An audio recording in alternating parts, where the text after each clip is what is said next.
नमस्कार दोस्तों, आप सभी का स्वागत है आपके अपने यूट्यूब चैनल पवार के वीडियोस में। हम एक बार फिर हाजिर है आपके लिए एक नई जानकारी के साथ और एक नई इन्फॉर्मेशन के साथ।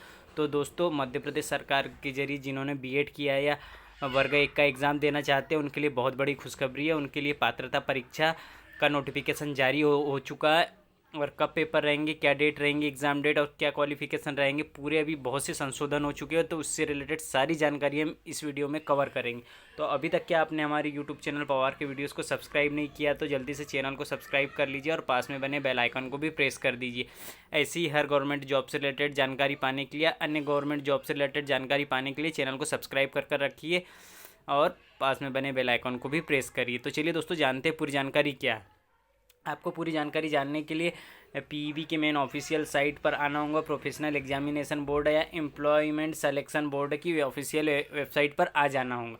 उस पर आने के बाद आप यहाँ पर देख पा रहे हो एक नया नोटिफिकेशन आज ही जारी किया गया। ऑनलाइन आवेदन उच्च माध्यमिक शिक्षक के लिए पात्रता परीक्षा 12/1/2023 यानी 12 तारीख से इसके फॉर्म स्टार्ट होने वाले। तो पूरी जानकारी के लिए आपको यहाँ नियम पुस्तिका वाले ऑप्शन पर ओके करके नोटिफिकेशन डाउनलोड करना होगा और पूरी जानकारी आपको मिल जाएंगी। तो चलिए दोस्तों, हम नोटिफिकेशन डाउनलोड करते हैं और पूरी जानकारी जानते हैं। जैसा कि आप देख पा रहे हो हमारे सामने नोटिफिकेशन डाउनलोड हो चुका है और आप यहाँ पर पढ़ पा रहे हो कर्मचारी चयन मंडल भोपाल, यानी अभी इसका नाम पीबी से प्रोफेशनल एग्जामिनेशन बोर्ड से चेंज होकर मध्य प्रदेश कर्मचारी चयन मंडल हो चुका है। अब हम जानकारी जानते हैं पूरी क्या है। इसमें आप पढ़ पा रहे हो दोस्तों, मध्य प्रदेश शासन स्कूल विभाग, मध्य प्रदेश जनजाति विभाग के अंतर्गत उच्च माध्यमिक शिक्षा, उच्च माध्यमिक यानी कहे दोस्तों वर्ग 1 की पात्रता परीक्षा यानी पात्रता परीक्षा है। चलिए अब उसमें पूरी जानकारी जानते हैं कि क्या जानकारी है इसकी नियम पुस्तिका है। तो चलिए थोड़ा सा हम जूम करते हैं और आपको बताते हैं कि क्या है। तो आप यहाँ पर देख पा रहे हैं ऑनलाइन आवेदन प्रारंभ की तिथि दोस्तों 12/1/2023 से 27/1/2023 तक के आपके फॉर्म भरे जाएंगे। या ना 12 जनवरी से आपके फॉर्म स्टार्ट होंगे तो 27 तक के भरे जाएंगे। अगर आपके फॉर्म में कोई त्रुटि हो जाती है तो 12 तारीख से ही त्रुटि का भी स्टार्ट हो जाएगा और 1/2/2022 यानी 1 फरवरी तक के इसके फॉर्म त्रुटि में आपकी मिस्टेक होती है तो वह कर सकते हैं। और ऑनलाइन आवेदन आप दोस्तों मात्र 27 तारीख तक के ही कर सकते हैं। हम यहाँ आपको डीप में बता रहे हैं। अभी भी आपने चैनल को सब्सक्राइब नहीं किया ऐसी महत्वपूर्ण जानकारी पाने के लिए तो जल्दी से चैनल को सब्सक्राइब कर लीजिए। चलिए आगे जानते हैं। इसमें आप देख पा रहे हो कि परीक्षा शुल्क क्या रहने वाला है। तो आप यहाँ पर देख पा रहे हो अगर आप जनरल अनारक्षित कैटेगरी के तो 500 रुपये और प्रति प्रश्न 100 रुपये अलग से। अगर आपने पीजी 2 विषय से किया है, पीजी 2 विषय से किया है, किसी ने हो सकता है एमएससी बीए यानी आपका एमएससी होता है और इधर बीए वालों के लिए होता है दोस्तों पॉलिटिक्स साइंस यानी पॉलिटिक्स साइंस, सोशियोलॉजी, हिस्ट्री, ऐसे सब्जेक्ट होते हैं। जिन्होंने भी 2 सब्जेक्ट से किया है तो प्रति सब्जेक्ट के हिसाब से इसे 100 रुपये एक्स्ट्रा चार्ज दे होगा।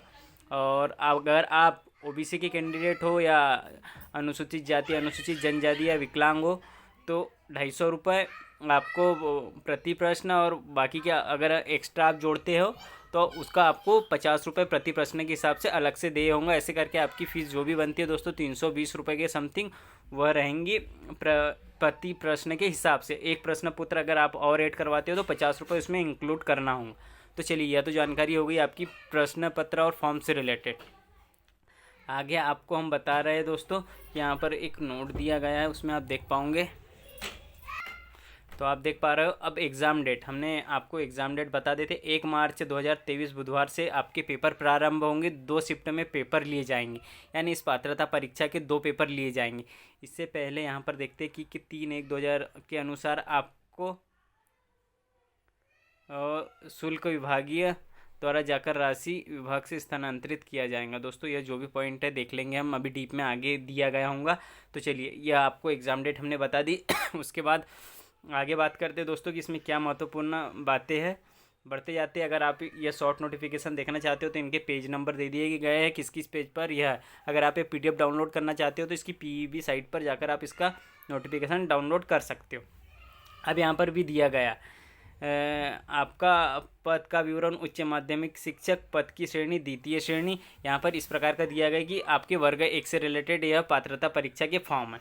अब आपको इसमें कितने अंक लाना होगा तो आप यहाँ पर देख पा रहे हो उच्च माध्यमिक शिक्षक के लिए आपको 50% लाना होगा। इसमें भी कुछ क्राइटेरिया जैसे कि आप अनुसूचित जाति, अनुसूचित जनजाति, अन्य पिछड़ा वर्ग या दिव्यांग या आर्थिक रूप से कमजोर यानी ईवीएस वाले हो तो आपको 50% ही लाना है। अगर आपका 150 नंबर का पेपर है तो आपको 75 लाना है और जनरल वालों को 90 नंबर लाना होगा। यह भी बात हो गई। उसके बाद आप यहाँ पर देख पा रहे हो, यहाँ पर पूरी उनकी डीप में जानकारी दे दी गई है। आगे हम बढ़ेंगे तो आपका वेतनमान क्या रहेगा, तो 2018 के अनुसार रहेगा, जिसमें आपको दोस्तों 70%, फिर 80%, फिर 90% और फिर 100%, ऐसे करके 4 सालों में आपको आपका पूरा भत्ता मिल जाने वाला है। इस प्रकार कुछ इसका वेतनमान रहने वाला है। तो यहाँ पर यह वेतनमान से भी रिलेटेड बातें हो गई। अब आगे आपका पेपर कितनी देर का रहेगा, तो उससे रिलेटेड यहाँ पर जानकारी दे दी गई है। अब मेन बात दोस्तों इसमें इंक्लूड की गई है, आज तक के पीयूवी वाले ने कोई भी एग्जाम में नहीं की गई थी। यह महत्वपूर्ण बात होने वाली है वर्ग 1 की पात्रता परीक्षा के लिए। तो इसमें प्रत्येक प्रश्न के लिए 1 अंक होगा और ऋणात्मक मूल्यांकन होगा। 4 प्रश्नों के गलत उत्तर पर 1 अंक काटा जाएगा, यानी दोस्तों 0.25 की माइनस मार्किंग होने वाली है दोस्तों, 0.25 की। यानी आपके 4 क्वेश्चन अगर गलत करते हो तो एक आपका जो अंक मिला है आपको वह माइनस कर दिया जाएगा। जो आपको एक सही अंक मिला है वह माइनस हो जाएगा, यानी आपके सही एक जवाब माइनस हो जाएंगे अगर आप 4 गलत कर देते हो। तो बहुत बड़ी बात है दोस्तों, माइनस मार्किंग पहली बार पीईबी लेकर आया, तो आप यहाँ देख पा रहे हो।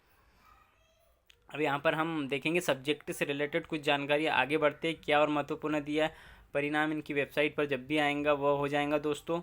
और आगे बात करें हम, चलिए आगे स्क्रॉल डाउन करते हुए चलते हैं। पेमेंट भीम यूपीआई से फॉर्म भरते टाइम इनसे कुछ कर सकते हो, इस प्रकार की जानकारी दी है। एग्ज़ाम डेट से रिलेटेड जो हमने ऊपर जानकारी प्रोवाइड करवाई थी, और पोर्टल शुल्क और दोस्तों इससे रिलेटेड। अब इसमें हम परीक्षा शहर की बात करें तो इसमें कुछ शहर परीक्षा शहर नए जोड़े गए, जैसे कि बालाघाट तो पुराना था। इसमें कुछ शहर दोस्तों आप देख पा रहे हो, पहले 12-13 सेंटर रहते थे, तो इसमें कुछ सेंटर नए, जैसे कि बैतूल, छिंदवाड़ा, यह पहले देखने को नहीं मिलता था दोस्तों, हो सकता है मंदसौर था कि नहीं। इस प्रकार के कुछ सेंटर नए देखने को मिल रहे हैं, तो इसमें एक प्रकार के नए सेंटर जोड़े गए। उसके बाद चलिए सेंटर की बात होगी। अब आपका पेपर कैसे रहने वाला, तो पेपर से रिलेटेड डीप में हम बात कर लेते हैं। टोटल 150 अंक रहने वाले दोस्तों, 2.5 घंटे आपकी परीक्षा अवधि रहने वाली, जिसमें आपको 4 प्रश्नों के गलत उत्तर पर 1 अंक सही वाला काट लिया जाएगा, यह भी बात बता दी। उसमें फिर हम बात करते कि कुल 8 अंकों का हिंदी का आएगा दोस्तों, तो 8 ही अंक उस पर मिलेंगे। 8 प्रश्न हिंदी के आएंगे, 8 अंक के रहेंगे। 8 प्रश्न दोस्तों सामान्य अंग्रेजी के आएंगे, और 5 प्रश्न रहेंगे। सॉरी दोस्तों, यहाँ 5 प्रश्न आएंगे और 5 अंक के ही रहेंगे। उसके बाद सामान्य ज्ञान समसाय की 7 नंबर का आएगा और 7 नंबर के ही रहने वाले। शिक्षा शास्त्र आने वाला है आपको दोस्तों 10 नंबर का, और 10 नंबर ही इस पर रहने वाले हैं। कुल मिलाकर ऐसे 30 नंबर का आने वाला है, जो सबके लिए कॉमन रहने वाला है दोस्तों, एक कॉमन वाला है।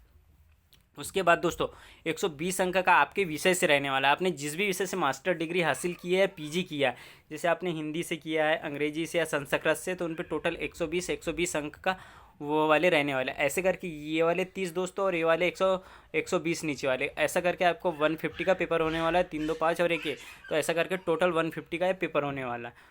तो यह आपके पूरे विषय दे दिए गए। इस प्रकार इसमें यह जानकारी थी। चलिए और कोई महत्वपूर्ण जानकारी होंगी तो आप यहाँ पर देख पा रहे हो। सिलेबस कुछ इस प्रकार रहने वाला है, तो अपने सब्जेक्ट के अनुसार सिलेबस देख के पढ़ाई कर सकते हो। तो बहुत सारे सब्जेक्ट है, तो सब्जेक्ट के अनुसार सिलेबस दे दिया गया है, सिलेबस भी देख सकते हो सकता है दोस्तों यह एक पात्रता परीक्षा हो, इसके बाद मेन से भी लिया जाए, लेकिन अभी कुछ कहा नहीं जा सकता। ऐसी इन्होंने कोई बात इंक्लूड नहीं की है। प्लस इसमें कितनी पोस्ट आई है वह बात भी इंक्लूड नहीं की गई है। तो इस प्रकार यह पूरी जानकारी थी। अगर आपको यह जानकारी अच्छी लगी हो तो चैनल को ज़रूर सब्सक्राइब करिएगा और अपने दोस्तों के साथ भी शेयर करिएगा। सो थैंक यू दोस्तों।